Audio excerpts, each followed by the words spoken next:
Hello बच्चों, स्वागत है आप सभी का क्लास एडुकेयर प्लेटफॉर्म पे।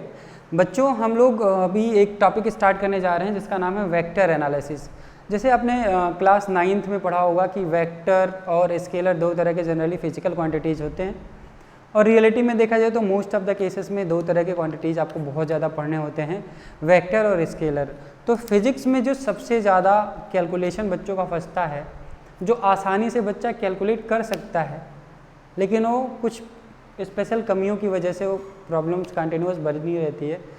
क्यों? क्योंकि कुछ प्रॉब्लम्स होती है, जैसे वेक्टर सही से नहीं आता बच्चों को, वेक्टर में कैसे जोड़ना है, कैसे घटाना है ना, रिजल्टेंट कैसे फाइंड आउट करना है, कब किस सिचुएशन में किस डायरेक्शन में वेक्टर मूव करेगा, है ना, डिस्प्लेसमेंट वेक्टर कैसे फाइंड आउट करें, ठीक है ना, वेक्टर का मल्टीप्लिकेशन कैसे करें, ठीक है, स्केलर से मल्टीप्लाई करेंगे तो वेक्टर क्या देगा, वेक्टर मल्टीप्लाई करेंगे तो कैसे रिजल्टेंट आएगा। और वेक्टर दो तरह से जनरली मल्टीप्लाई होते हैं, एक डॉट प्रोडक्ट और एक क्रॉस प्रोडक्ट, आगे आपको पढ़ाया जाएगा, ठीक है ना।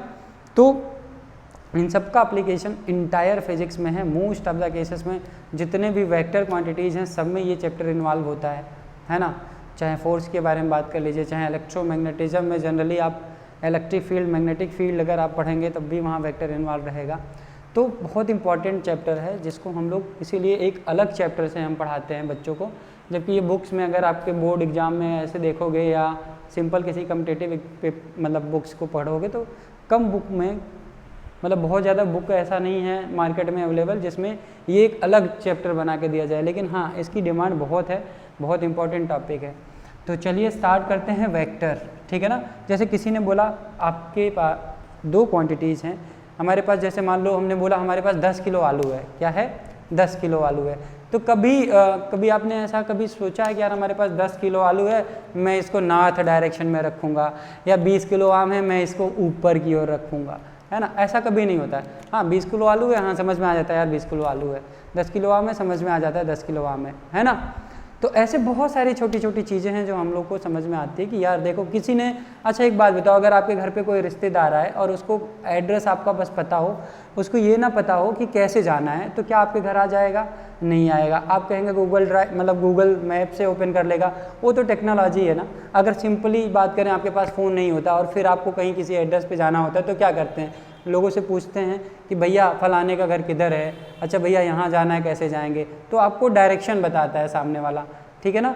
तो बहुत इंपॉर्टेंट टॉपिक है, इसको हम लोग चलिए देखते हैं। सबसे पहले बात आती है क्या होता है वेक्टर और क्या होता है स्केलर। तो वेक्टर क्वांटिटी किसे आप कहेंगे, ठीक है, वेक्टर क्वांटिटी किसे आप कहेंगे, और स्केलर क्वांटिटी आप किसे कहेंगे, ठीक है ना, स्केलर क्वांटिटी आप किसे कहेंगे। तो ये दो बातें आपको यहाँ पे पहले बेसिक समझना है। किसी ने बोला यार हमारे पास एक फिजिकल क्वांटिटी है जिसके पास मैग्नीट्यूड भी है और डायरेक्शन भी है, किसके पास मैग्नीट्यूड भी है और डायरेक्शन भी है। दोज फिजिकल क्वांटिटीज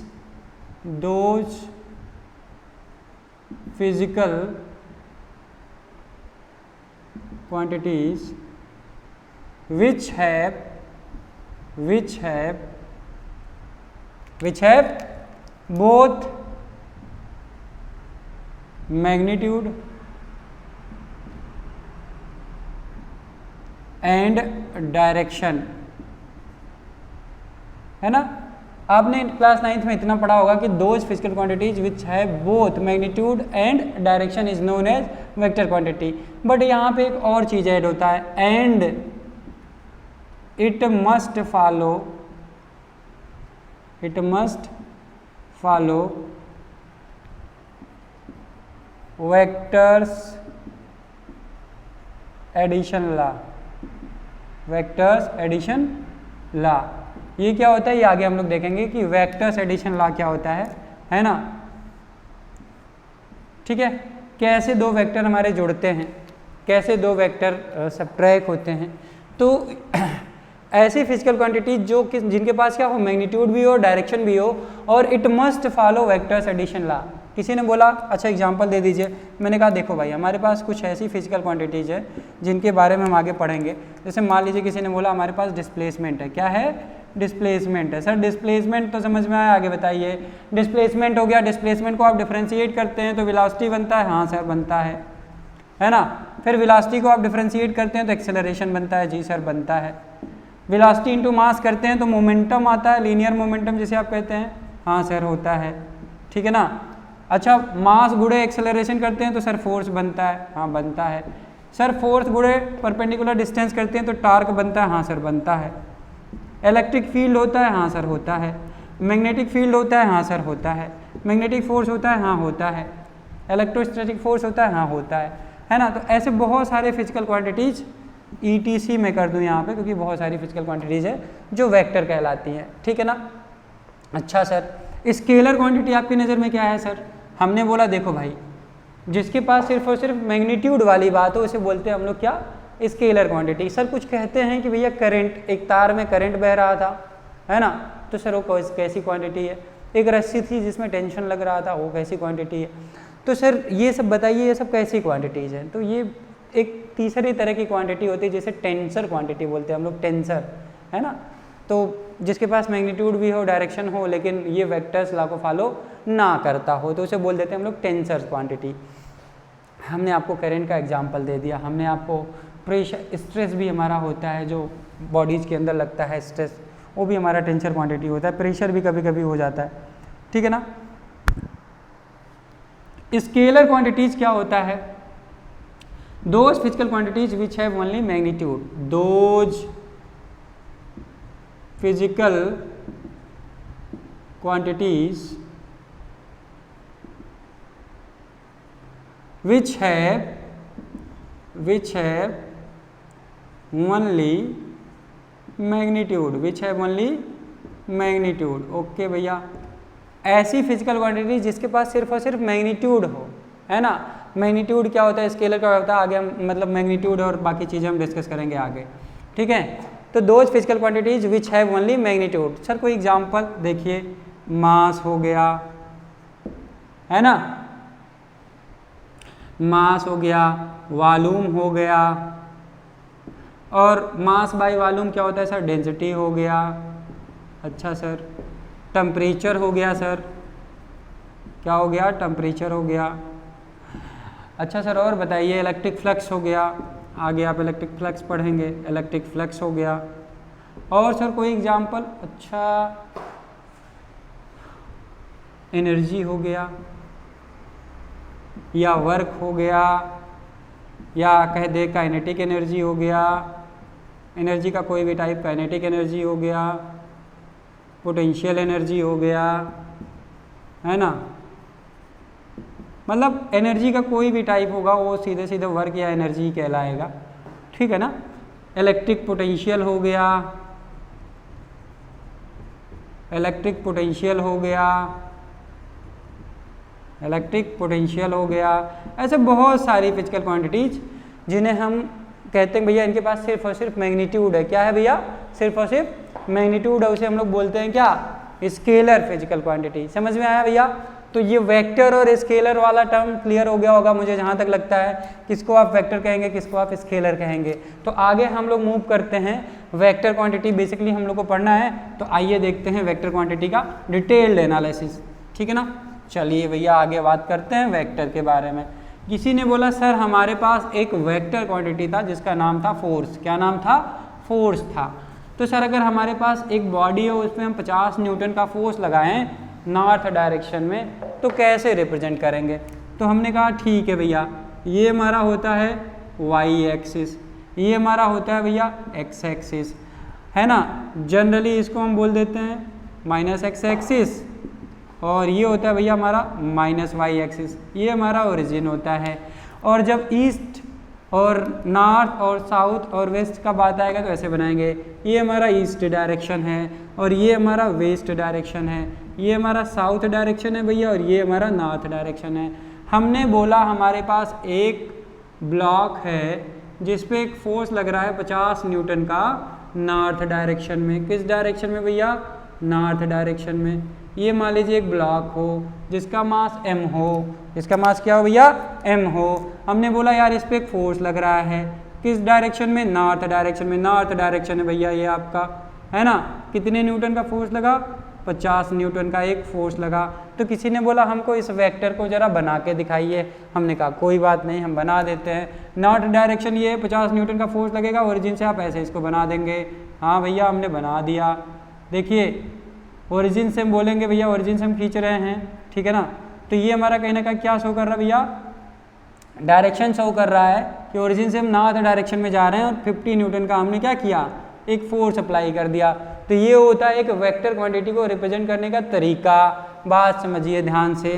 तो how to represent a vector quantity मैं आपको बताने जा रहा हूँ। सपोज आपके पास एक वेक्टर क्वांटिटी था जिसका नाम था ए। क्या नाम था भैया, ए, है ना। हमने बोला यार एक पॉइंट है ए, सॉरी ये पॉइंट का नाम ले लीजिए, है ना। इसको मान लीजिए एक्स, इसको मान लीजिए वाई। एक्स से वाई एक वेक्टर ए जा रहा है। तो एक्स क्या है और वाई क्या है। मैंने बोला भाई साहब देखो ये जहाँ से स्टार्ट होता है इसे बोलते हैं हम लोग पूछ, टेल बोलते हैं। एक वेक्टर क्वांटिटी हमने बनाया, एक वेक्टर बनाया है, इसे हम लोग बोलते हैं बेटा टेल। क्या बोलते हैं भैया, टेल। इसको हम लोग इनिशियल पॉइंट बोलते हैं। क्या बोलते हैं भैया, इनिशियल पॉइंट। क्या बोलते हैं भैया, इनिशियल पॉइंट। हाँ सर इनिशियल पॉइंट हो गया। और जहाँ ये जिस तरफ जा रहा है उसको हम बोल देते हैं भैया ये जो हेड है इसे बोलते हैं हेड। क्या बोलते हैं, हेड। ये टेल है और ये हेड है। क्या है भैया, ये हेड है ना। इसे बोलते हैं हम लोग, इस पॉइंट को हम लोग बोलते हैं बेटा फाइनल पॉइंट या फाइनल पोजीशन। फाइनल पॉइंट या फाइनल पोजीशन। बात समझ में आ रहा है। अच्छा सर, तो the distance between initial and final point, the distance between initial and final point या टेल टू हेड के बीच में जो गैप है that is known as magnitude of the vector.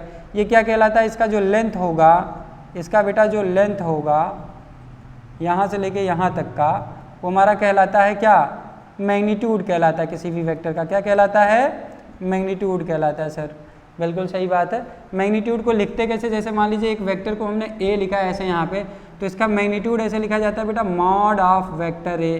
क्या लिखते हैं, मॉड ऑफ वेक्टर ए। तो आई होप ये एक वेक्टर को रिप्रेजेंट करने का तरीका है। एक वेक्टर आपको क्या क्या बताता है मैंने ये बता दिया सर। अच्छा सर चलिए फटाफट हटाते हैं इसको, आगे बढ़े सर। बिल्कुल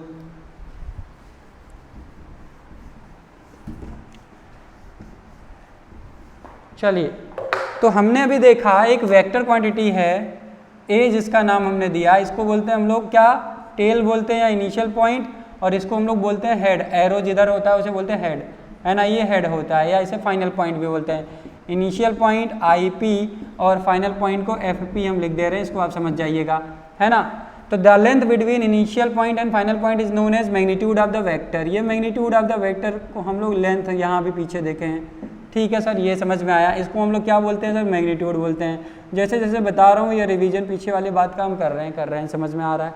अच्छा सर, तो मैग्नीट्यूड लिखने का तरीका क्या है, मॉड ऑफ ए। इसको आप ऐसे भी लिख सकते हैं, ए भी लिख सकते हैं। किसी ने बोला यार हमारे पास एक बी वेक्टर था, ऐसे हमारे पास एक बी वेक्टर था। क्या था भैया, बी वेक्टर था। इसका मैग्नीट्यूड लिखना है तो क्या लिखेंगे भैया, मॉड ऑफ बी, या कभी कभी ऐसे भी लिख देते हैं, ठीक है। ये दोनों बातें आपको क्या बता रही हैं, मैग्नीट्यूड बता रही हैं। क्या बता रही हैं भैया, मैग्नीट्यूड। और मैग्नीट्यूड क्या होता है, हेड से या टेल से हेड के बीच का डिस्टेंस होता है। ये टेल है और ये हेड है ना। इसके बीच का जो डिस्टेंस होता है ये क्या कहलाता है आपका, मैग्नीट्यूड कहलाता है। ठीक है सर, मैग्नीट्यूड समझ में आया, है ना। बात समझ में आ रहा है, ठीक है। अब देखिए एक चीज़ हम बताते हैं जिसको ध्यान से पढ़ते, ध्यान से समझिए, है ना। क्या होता है एक वेक्टर, ये हमारा स्टार्टिंग पॉइंट है, ये हमारा एंडिंग पॉइंट है। ये हेड बोल दीजिए एंडिंग पॉइंट या फाइनल पॉइंट, ठीक है ना। तो मान लीजिए हमारे पास एक वेक्टर ए था। क्या था, वेक्टर ए था। अगर इस वेक्टर को एक एक यूनिट में ऐसे हम डिवाइड कर दें, यूनिट लेंथ में, तो कोई दिक्कत नहीं। जैसे मान लीजिए हमने बोला हमारे पास 50 न्यूटन का एक वेक्टर था। मान लीजिए यही वेक्टर ए की वैल्यू होती 50 न्यूटन, मैग्नीट्यूड कितना होता है 50 न्यूटन। ये मॉड ऑफ ए हमने बताया, डायरेक्शन ये आपको दिया गया है ना। ये ए वेक्टर को बताता है और इसका मैग्नीट्यूड 50 न्यूटन है। तो ये हमने क्या काटा है भैया, एक एक न्यूटन का लेंथ हमने निकाल लिया। ये हमारा 1 न्यूटन है, ये हमारा 1 न्यूटन है, ये हमारा 1 न्यूटन है। लेकिन अगर डायरेक्शन के बारे में बात करें तो डायरेक्शन इसको बोलते हैं पेरेंट वेक्टर। ये हमारा एक वेक्टर आ रहा है जो कि जिसका मैग्नीट्यूड 1 यूनिट का हमने लेंथ काटा है और इसका डायरेक्शन किधर आ रहा है, अलोंग द पेरेंट वेक्टर। तो किसी ने पूछा यार ये जो आपने एक एक यूनिट काटा है, इस ये जो एरो यहाँ लगा दिए हैं इसे हम क्या कहेंगे। तो देखिए अगर इसको हम बाहर ऐसे निकाल लें तो इसका मैग्नीट्यूड हेड से लेके टेल के बीच का जो मैग्नीट्यूड आ रहा है बेटा कितना आ रहा है, ये मैग्नीट्यूड कितना आ रहा है 1 न्यूटन का आ रहा है। कितना आ रहा है बेटा 1 न्यूटन का आ रहा है। तो सर ये बताइए इस 1 न्यूटन का मैग्नीट्यूड जो वेक्टर दे रहा है इसे हम क्या बोलेंगे, किस नाम से हम जानते हैं फिजिक्स में, खासकर वेक्टर जब हम पढ़ते हैं तो बेटा इसको हम लोग बोलते हैं यूनिट वेक्टर। क्या बोलते हैं बेटा, यूनिट वेक्टर बोलते हैं। नाम में है क्या यूनिट, यानी कि जिसका मैग्नीट्यूड 1 हो। आगे है वेक्टर, बात समझ में आया। तो किसी ने पूछा आपसे अच्छा ए वेक्टर है इसका यूनिट वेक्टर कैसे निकालें, तो देखिए यूनिट वेक्टर कैलकुलेट करने का जो तरीका है ये मैं आपको बता दे रहा हूँ। यूनिट वेक्टर ऑफ ए अगर लिखना हो तो हम ऐसे लिखेंगे ए कैप, इसको लिखते हैं कैसे ए कैप। यूनिट वेक्टर को रिप्रेजेंट करने का तरीका क्या है, ए कैप लिख दीजिए, ठीक है ना।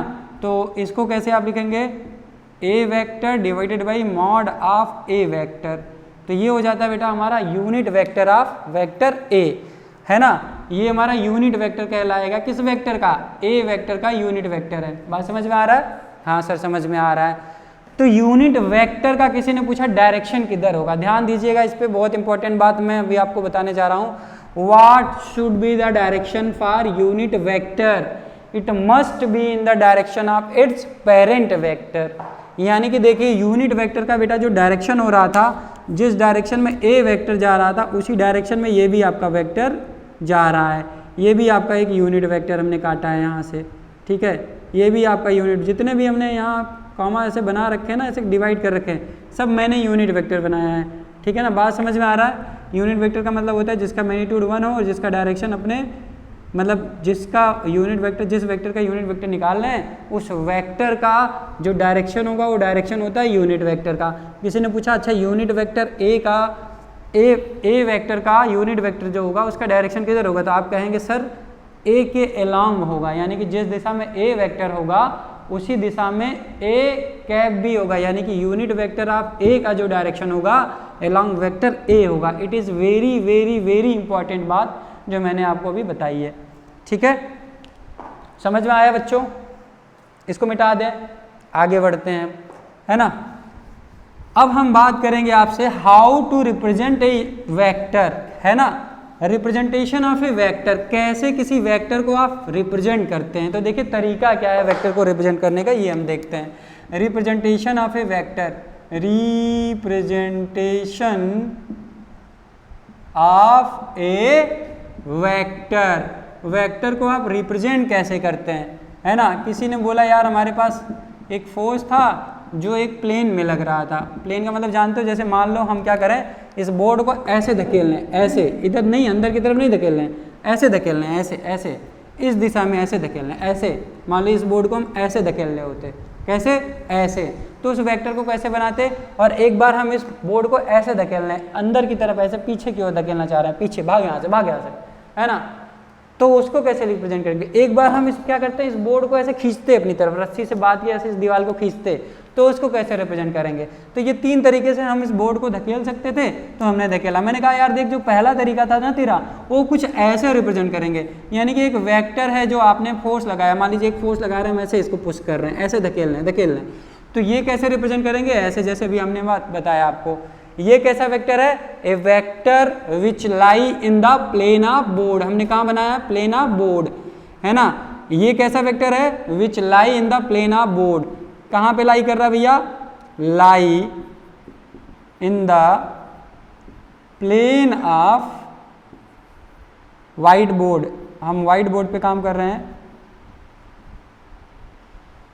है ना, lie in the plane of white board. बात समझ में आया। चलिए दूसरा, हमने जब कहा कि यार हम इसको ऐसे अंदर की तरफ धकेल रहे हैं, क्या कर रहे हैं, अंदर की ओर धकेल रहे हैं, तो कैसे इसको रिप्रेजेंट करोगे। तो इसको देखो, इस तरह के वेक्टर को रिप्रेजेंट करने का तरीका बेटा ऐसे है। मान लीजिए F4 से हम वेक्टर को धकेल रहे थे, मतलब सॉरी F4 से हम इस बोर्ड को अंदर ऐसे धकेल रहे थे, ऐसे धकेल रहे हैं F4 से, तो इसको ऐसे रिप्रेजेंट करेंगे, है ना। ये क्या है, एक ऐसा वेक्टर जो लाई, ये ऐसा वेक्टर है जो कि inside to the plane of board जा रहा है ना, inside to the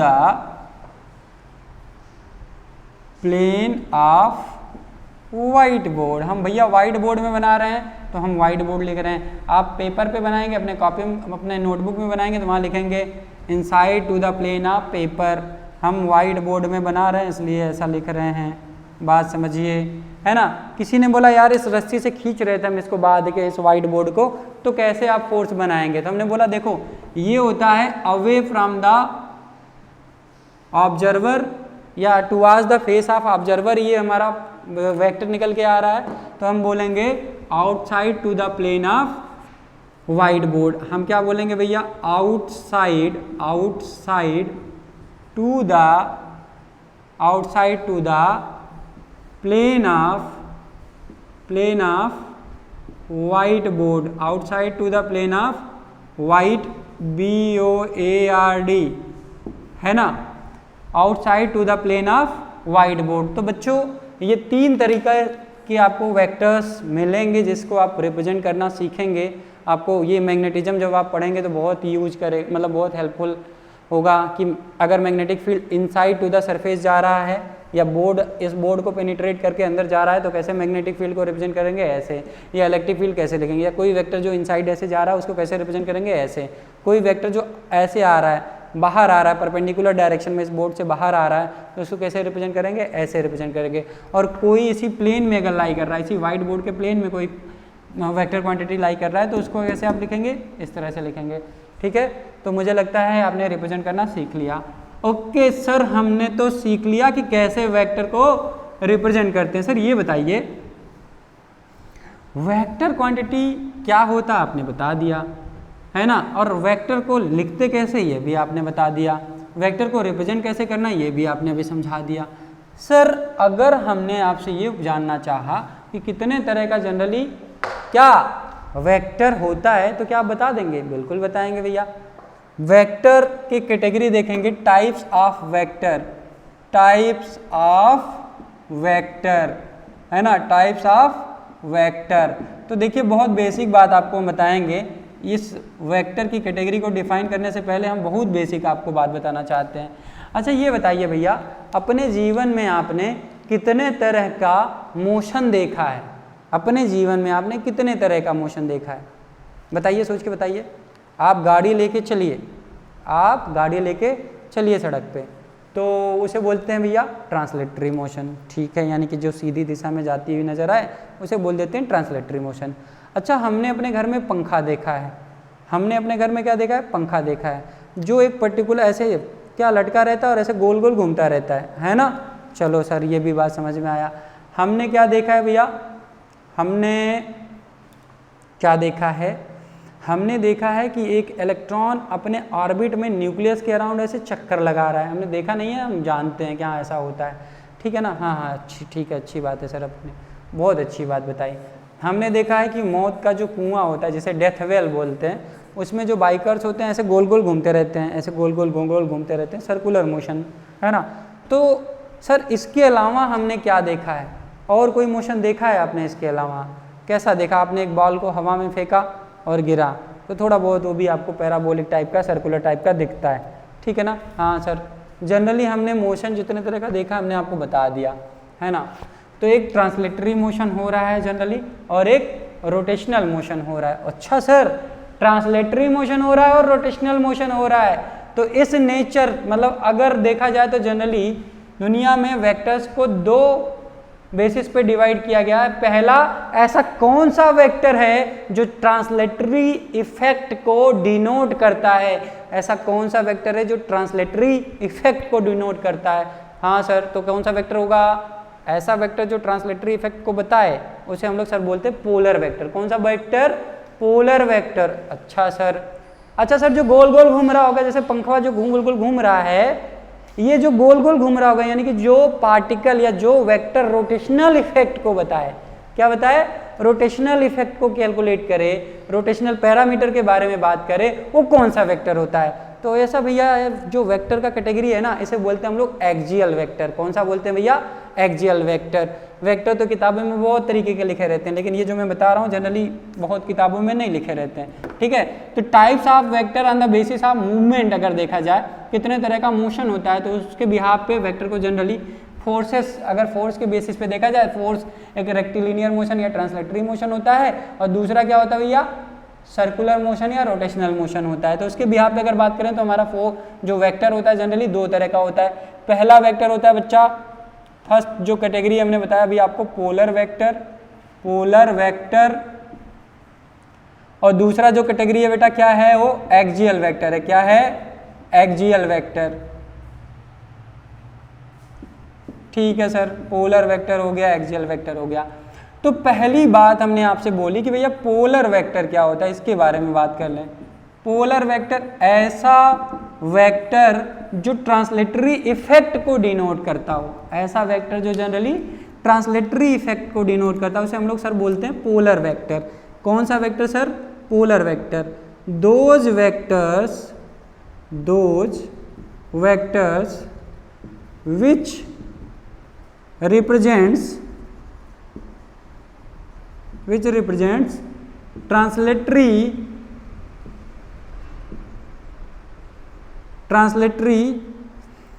motional effect, ऐसे वेक्टर्स जो ट्रांसलेटरी मोशनल इफेक्ट या मोशन इफेक्ट, या इसे लिख दीजिए मोशनल इफेक्ट को डिनोट करते हो या रिप्रेजेंट करते हो, उन्हें क्या बोलते हैं भैया, पोलर वेक्टर बोलते हैं। कुछ एग्जांपल देंगे सर? बिल्कुल देंगे भैया। कौन सा एग्जांपल दे दें हम आपको? भैया देखिए, जो लीनियर डिस्प्लेसमेंट होता है ये पोलर वेक्टर होता है ना, डिस्प्लेसमेंट। फिर क्या है भैया, वेलोसिटी। फिर क्या है भैया, linear acceleration, linear velocity, linear force, है ना, एक्सेलरेशन, है ना भैया। फिर भैया क्या आएगा, फोर्स। ये सारे के सारे कैसे भैया क्वांटिटी हैं, ETC कर दीजिए यहाँ पे। ये सारे के सारे वेक्टर्स पोलर वेक्टर की कैटेगरी में आते हैं। या दूसरी बात आप कह सकते हैं, ऐसे वेक्टर्स जो इनिशियल और फाइनल पॉइंट को दर्शाते हो या आपको बताते हो कि इनिशियली ये वेक्टर यहाँ था और फाइनली ये यहाँ पे पहुँचा, या इनिशियल इफेक्ट जहाँ से आपको पता लगे, पॉइंट ऑफ एप्लीकेशन जहाँ पे आपको पता हो, उसे हम लोग जनरली बोल देते हैं क्या, पोलर वेक्टर बोलते हैं। तो सिंपल भाषा में समझ लो, on the basis of motion जो आपके डेली लाइफ में होता है, एक ट्रांसलेटरी मोशन होता है, दूसरा रोटेशनल मोशन होता है जनरली। तो ट्रांसलेटरी मोशनल इफेक्ट को जो वेक्टर्स बताते हैं उसे बोलते हैं हम लोग पोलर वेक्टर। कौन सा है, displacement, linear displacement, linear velocity, linear acceleration, linear force. अच्छा सर, दूसरा कौन सा कैटेगरी आपने बताया सर, एक्सियल वेक्टर बताया बेटा, एक्सियल वेक्टर। कौन सा वेक्टर, एक्सियल वेक्टर है सर। ओ हो, यानी कि जो रोटेशनल मोशन या रोटेशनल मोशनल इफेक्ट को डिनोट करने वाले वेक्टर होते हैं उसे बोलते हैं हम लोग axial vector. Those vectors which represents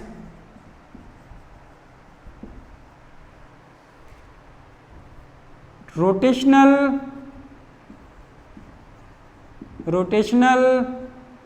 motional effects, है ना, ऐसे वेक्टर जो रोटेशनल मोशनल इफेक्ट को रिप्रेजेंट करते हो उसे बोलते हैं हम लोग एक्सियल वेक्टर। सर कोई एग्जांपल देंगे क्या?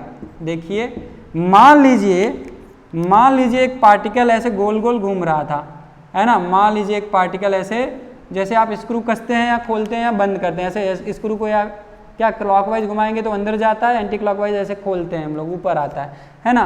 तो अगर इसको ये एक्सिस ऑफ रोटेशन मान लीजिए हो गया, अगर ये एक्सिस ऑफ रोटेशन हो गया तो इसको अगर ये पार्टिकल ऐसे सर्कुलर मोशन कर रहा होता, है ना, तो इसके पास जो एंगुलर वेलोसिटी होगा, क्या होगा, एंगुलर वेलोसिटी हो गया या एंगुलर मोमेंटम हो गया, इसे कैपिटल एल से लिखते हैं, है ना, या टॉर्क हो गया। ये सारे के सारे कैसे हैं, जैसे एंगुलर डिस्प्लेसमेंट हो गया, एंगुलर वेलोसिटी, एंगुलर मोमेंटम, है ना, एंगुलर एक्सेलरेशन, ठीक है, या कौन सा वेक्टर, टॉर्क, मतलब टॉर्क, ठीक है। तो एग्जांपल में देखिए क्या हो गया, एंगुलर डिस्प्लेसमेंट हो गया, एंगुलर डिस्प्लेसमेंट,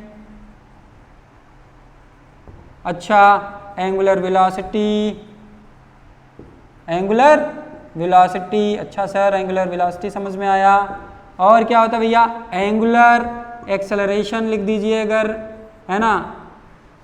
एंगुलर मोमेंटम लिख दीजिए, एंगुलर मोमेंटम आप लिख दीजिए सर, और क्या लिख दीजिए, टॉर्क लिख दीजिए। एंगुलर फोर्स बता दीजिए इसको या टॉर्क बता दीजिए, बात एक ही है। Torque is also known as angular force, ठीक है ना। तो ये हो गया ETC। तो ऐसे वेक्टर जो रोटेशनल मोशनल इफेक्ट को बताते हो उन्हें बोलते हैं हम लोग एक्सियल वेक्टर।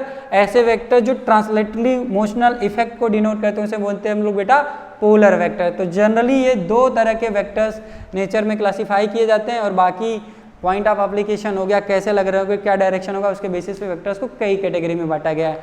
ठीक है, इसको मिटाते हैं, है ना, इसको मिटा दें बच्चों।